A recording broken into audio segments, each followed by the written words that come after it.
pour aller à la gare. Et puis arrivé à la gare, vous montez l'escalier, vous montez dans le train, et puis vous arrivez, vous rentrez par la même porte tous les jours, et puis à la pendule, vous pointez tous les jours. Alors vous mettez à votre planche, vous commencez à dessiner. Puis à midi, on recommence, tous les jours c'est la même chose. On part, et puis on va manger. On revient, soit on prend son train, on rentre chez soi, puis on mange, puis on va se coucher. Et alors c'est toujours comme ça. Alors je trouve ça ridicule, moi. Ça, quand j'arrive le matin, quand j'arrive devant la porte de l'usine, je sais pas, je sens qu'il y a quelque chose, je sens que je me révolte, puis après je m'en fous. Moi, j'ai pas entendu un mec qui me dise que son boulot est Mais intéressant. Angelo, vous avez les mêmes sentiments que lui? Voilà à peu près. Bon, il y a beaucoup de mecs, ce qu'ils veulent, eux, c'est devenir, monter les échelons.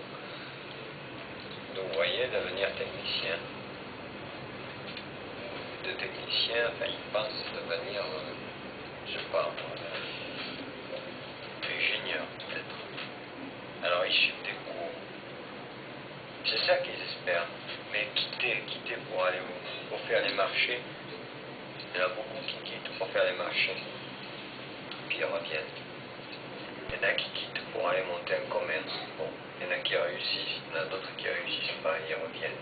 Le problème, il est le même pour les gens de bureau, pour tous les gens qui travaillent dans n'importe quel organisme dans l'usine. Il est le même. C'est que le travail est tellement parcellaire, tellement fini, tellement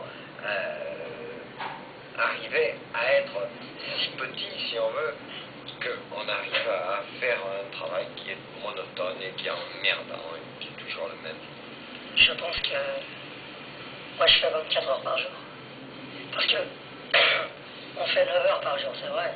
Mais le restant des heures, on s'en sert pour dormir. Or, on dort pour aller travailler. Or, c'est pareil, tout ça c'est du travail. Ouais, je pense qu'il a raison.